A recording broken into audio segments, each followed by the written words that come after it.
Halo, jumpa lagi bersama saya Egy Rosi Subiarto. Assalamualaikum warahmatullahi wabarakatuh. Kita bertemu lagi dalam mata kuliah Software Requirement Engineering. Oke, pada kali ini kita akan membahas mengenai Requirement Classification. Oke, kita perhatikan di layar ya. Jadi untuk materi kali ini kita akan membahas mengenai Requirement Classification ya. Ada beberapa hal yang akan kita bahas ya. Kita menyesuaikan dengan silabus ya di mata kuliah. Yang pertama ada Requirement Engineering ya. Nanti ini sudah dijelaskan bahwa 4 pertemuan pertama merupakan pertemuan sebelum UTS, kemudian 5-8 adalah pertemuan setelah UTS. Oke, kita ke Software Requirement Engineering. Jadi kita kali ini akan membahas mengenai Requirement Classification. Tapi sebelum ke materi, kita saksikan dulu yang mau lewat berikut ini. Jangan lupa untuk like, subscribe, dan nyalakan notifikasi loncengnya agar tidak ketinggalan video terbaru dari saya. Terima kasih. Oke, kita ke materi ya. Untuk Requirement Classification, pada materi kali ini kita akan membahas yang pertama adalah mengenai classification ya. Jadi apa saja agendanya bisa kita perhatikan di layar. Yang pertama adalah Requirement Classification, jadi bagaimana klasifikasi dari kebutuhan, kemudian ada kapan kita memodelkan kebutuhan, lalu yang ketiga adalah skenario dasar dari proses Requirement Engineering, lalu yang keempat adalah peran stakeholder dalam Requirement Engineering, kemudian yang kelima perbedaan level dalam kebutuhan. Nah, ini materi-materi yang akan kita bahas pada pertemuan kali ini ya. Oke, kita ke materi yang pertama mengenai klasifikasi kebutuhan. Silakan diperhatikan lagi di layar ya. Untuk klasifikasi yang pertama adalah fungsional versus non-fungsional. Jadi ada dua jenis ya, ada fungsi dan non-fungsi. Kita perhatikan apa bedanya ya. Yang pertama, apa itu kebutuhan fungsional ya. Jadi kalau kita ingat di mata kuliah sebelumnya di RPL maupun RPL lanjut, jadi ada namanya kebutuhan fungsional. Apa itu? Oke, kebutuhan fungsional ini adalah kebutuhan yang menunjukkan bagaimana sistem bekerja ya, apa yang sistem lakukan. Oke, jadi kebutuhan fungsional ini hubungannya adalah dengan fungsi, menunjukkan fasilitas apa yang dibutuhkan serta aktivitas apa saja yang terjadi dalam sistem yang baru yang akan kita kembangkan. Oke, kemudian apa saja yang dicakup di dalam kebutuhan fungsional? Ini mencakup beberapa hal. Yang pertama adalah fungsi deskripsi kebutuhan ya. Jadi di sini jika kita bicara perangkat lunak, tentu di dalam perangkat lunak tersebut ada fitur-fitur ya. Di situ ada fungsi, misalkan fungsi untuk login, fungsi untuk cetak nilai, fungsi untuk melihat nilai, fungsi untuk cetak KRS misalkan. Nah, ini fungsi ya. Jadi mendeskripsikan fungsi dari sistem. Kemudian fungsional juga mencakup laporan ya, baik hard copy maupun soft copy. Nah, ini laporan-laporan ini hubungannya juga dengan fungsi ya. Lalu mencakup juga yang ketiga adalah updating dan query online. Nah, ini hubungannya dengan database. Jadi ketika terjadi perubahan di dalam database itu terjadi updating, kemudian ada query, misalkan select bintang from tabel apa. Nah, ini dilakukan updating ya. Jadi ini mencakup juga kebutuhan fungsional. Kemudian yang keempat, perhatikan di layar di sini ada juga untuk penyimpanan data ya. pencarian kembali, dan transfer data. Nah, ini mencakup kebutuhan fungsional. Nah, jadi semua yang berhubungan dengan fungsi itu adalah kebutuhan fungsional. Kemudian apa contohnya? Nah, kalau kita perhatikan contohnya, misalkan kita ada di dalam sistem formasi akademik. Nah, ini salah satu contoh yang paling simpel. Fungsi-fungsinya misalkan kita dapat melakukan input KRS, kemudian edit KRS, kemudian hapus KRS, itu adalah contoh dari fungsional ya. Jadi semua yang berhubungan dengan fungsi atau fitur yang ada di dalam sistem ini adalah namanya kebutuhan fungsional. Oke, selanjutnya apa bedanya dengan kebutuhan non fungsional? Mari diperhatikan lagi bahwa kalau yang tadi adalah fungsi hubungannya, berarti yang kedua ini adalah kebutuhan yang berhubungan dengan non fungsi ya, berarti bukan fungsi. Akan tetapi ini ada di dalam sistem. Jadi kadang ada yang mengartikan bahwa non fungsional ini tidak harus ada di dalam sistem, kemudian fungsional ini harus ada di dalam sistem. Nah, itu adalah sesuatu yang keliru. Semuanya harus ada, cuma yang satu adalah terkait dengan fungsi, kalau non fungsional terkait dengan performance dan batasan-batasan yang ada di dalam sistem. Contohnya seperti apa? Kita perhatikan lagi di layar bahwa kebutuhan fungsional ini mencakup yang pertama contohnya adalah waktu respon ya. Misalkan kita buka sebuah web, nah web ini responnya berapa menit, nah berapa detik, nah ini mencakup ke non fungsional. Kemudian ada rata-rata waktu untuk kegagalan, ini hubungannya dengan non fungsional juga. Lalu ada keamanan, ini hubungannya juga dengan non fungsional. Lalu ada akses untuk pengguna yang tidak punya hak, ini juga hubungannya dengan non fungsional. Lalu apa contohnya? Nah, kalau untuk non fungsional contohnya adalah sebuah website di sini harus easy to access ya, karena hubungannya dengan batasan-batasan tadi. Ada performance, kemudian easy to use, mudah digunakan, dan easy to understand atau mudah dipahami. Kemudian ada juga menjamin keamanan. Nah, ini juga hubungannya dengan non fungsional ya. Nah, jika kita bandingkan bahwa antara fungsional dan non fungsional ini hubungannya tadi kata kuncinya adalah di kata fungsi dan bukan fungsi, dan semuanya harus ada di dalam sistem ya. Jadi kalau fungsional hubungannya dengan apa yang harus sistem lakukan, bagaimana si sistem bekerja, apa saja fitur-fiturnya, apa saja fungsi-fungsinya. Kalau non fungsional ini hubungannya dengan constraint atau batasan-batasan yang berhubungan dengan yang fungsional tadi ya. Contohnya ada akurasi, performance, security, dan modifiability. Ini hubungannya dengan non fungsional ya. Semoga bisa dipahami ya untuk pengertian dari fungsional versus non fungsional. Oke, selanjutnya kita akan membahas klasifikasi yang kedua, yaitu primary requirement dan derived requirement. Tapi sebelumnya kita akan kembali setelah yang melewat berikut ini. Oke, selanjutnya kita akan membahas mengenai klasifikasi yang kedua, yakni antara primary dan derived requirement. Jadi apa bedanya antara primary requirement dan derived requirement? Oke, kita perhatikan di layar ya. Untuk primary requirement ini adalah kebutuhan yang elicit from stakeholder. Jadi didapatkan langsung dari stakeholder atau pihak yang berkepentingan ya. Jadi ketika kita melakukan proses pengumpulan kebutuhan, misalkan dengan wawancara, nah data yang langsung kita dapatkan dari stakeholder atau dari narasumber itu adalah primary requirement. Nah, itu contohnya ya.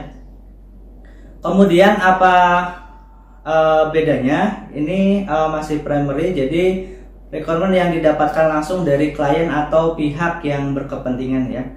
Kemudian yang kedua diperhatikan di layar bahwa derived from primary requirement ini derived requirement jadi diperoleh dari kebutuhan primer sebelumnya, biasanya bersifat turunan atau tambahan secara detail dari kebutuhan primer yang ada. Nah, kalau tadi data-data misalkan kita mencari narasumber, kita lakukan wawancara. Nah, data yang pertama kali kita dapatkan itu adalah data primer. Kemudian setelah kita lakukan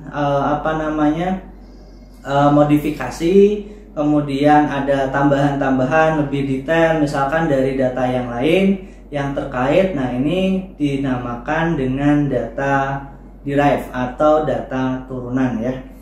Oke, itu perbedaannya antara primary dan derived requirement. Kemudian ada juga klasifikasi kebutuhan yang lain ya. Diperhatikan di layar di sini ada role based requirement. Jadi contohnya adalah customer requirement. Jadi requirement ini didasarkan kepada peran dari siapa orangnya yang membutuhkan requirement tersebut. Nah, contohnya customer requirement berarti kebutuhan dari customer atau untuk customer. Kemudian ada IT requirement, jadi kebutuhan IT. Ada system requirement, jadi kebutuhan sistem. Dan security requirement atau kebutuhan keamanan ya. Kebutuhan-kebutuhan yang diperlukan dalam pengembangan sistem ini klasifikasi lain adalah berdasarkan role base atau peran ya. Peran dari requirement tersebut. Nah, selanjutnya kita akan membahas mengenai requirement engineering process ya. Di pertemuan sebelumnya yang pertama sudah kita perhatikan di gambar itu ada proses requirement engineering ya. Nah, kalau kita perhatikan di layar ya, requirement engineering ini melibatkan siklus hidup aktivitas yang berhubungan dengan kebutuhan. Ya, apa saja? Yang pertama adalah gathering. Gathering ini proses mengumpulkan data, kemudian ada documenting. Ini proses mendokumentasikan ya, bisa dalam tadi dokumen spesifikasi. Kemudian yang ketiga adalah managing requirement atau mengatur atau memanage kebutuhan yang sudah dikumpulkan tadi. Nah, ini inti atau proses dari proses requirement engineering atau rekayasa kebutuhan ya. Selanjutnya kita lihat di sini ada skenario dasar dari requirement engineering, ada the user point of view. Jadi ketika terjadi atau ada sekumpulan kebutuhan di sini atau dinamakan requirement collection ya, diperhatikan di layar di sini.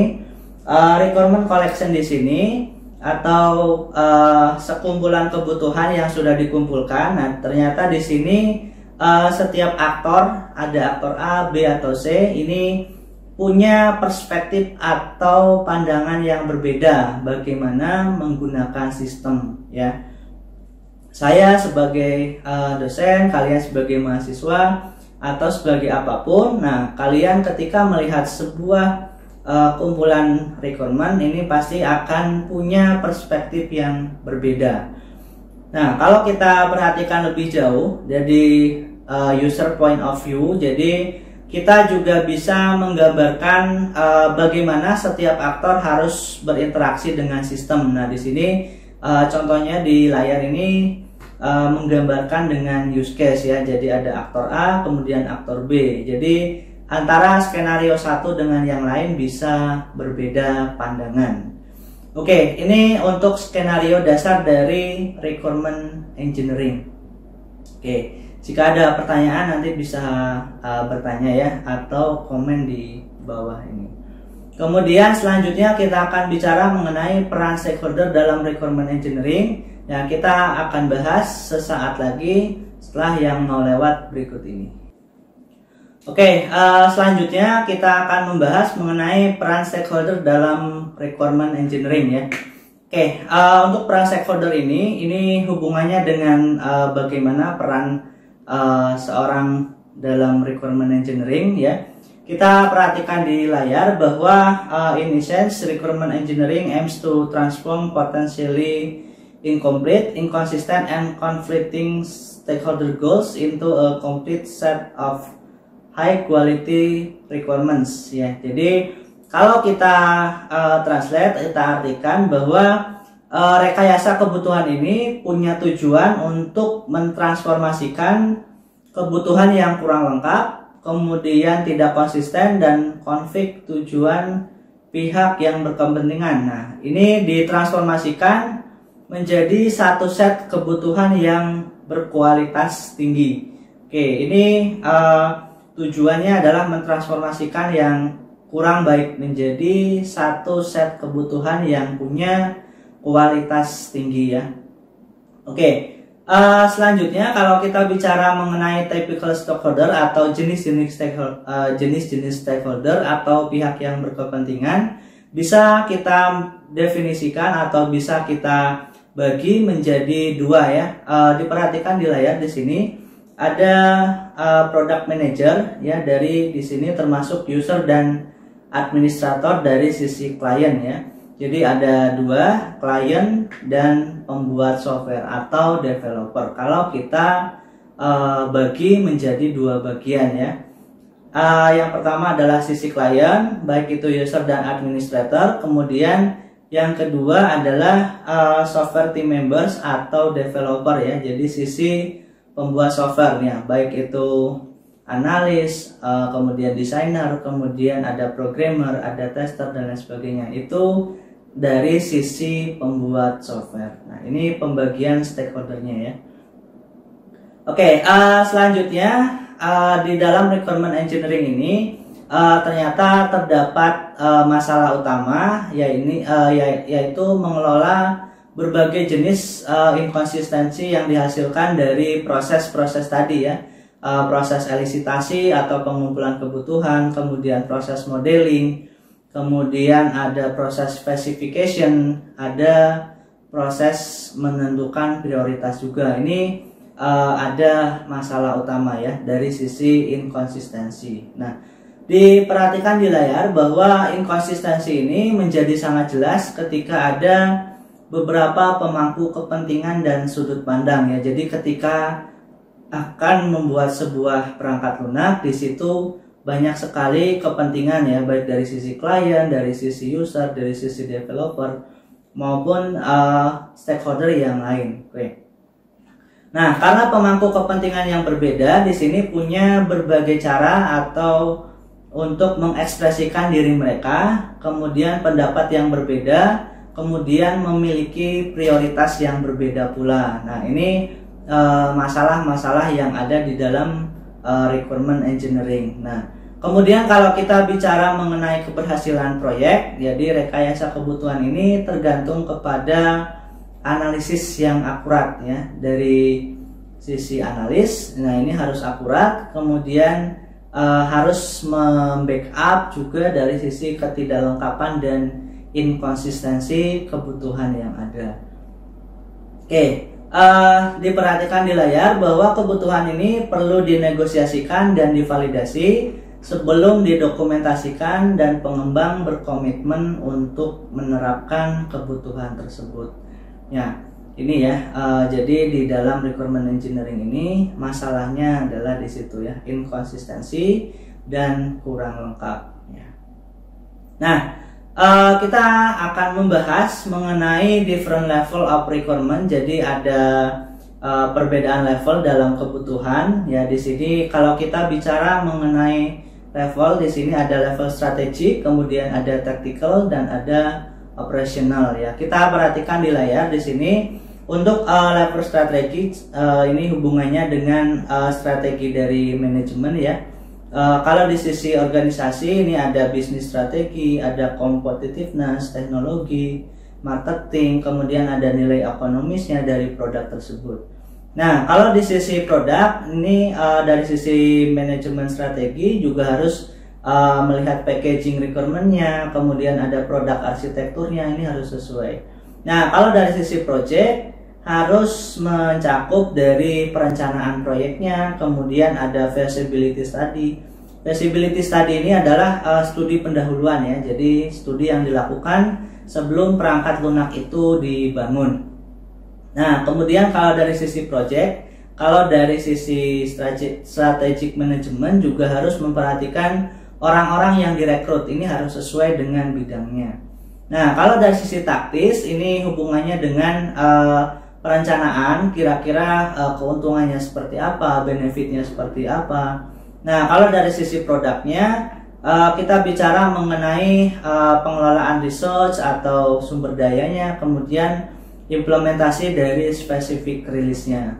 Nah, kalau dari sisi project, untuk technical ini hubungannya dengan manajemen projectnya, kemudian ada quality control ya, jadi pengelolaan kualitasnya, jadi harus diatur, dikendalikan. Nah, kalau dari sisi operasional ini hubungannya dengan trade-off between teknologi push dan market pull. Jadi harus sesuai antara perkembangan pasar dan perkembangan teknologi, ya, harus seimbang ya. Nah, kalau di sisi operasional dari sisi produk levelnya kita bicara mengenai change management, kemudian ada requirements volatility. Nah, contohnya di sini adalah dari cuaca ya. Jadi produknya menyesuaikan dengan perubahan di pasar seperti apa. Jadi ada perubahan semantik, jadi ada perubahan pasar, permintaan pasar. Nah, ini harus menyesuaikan.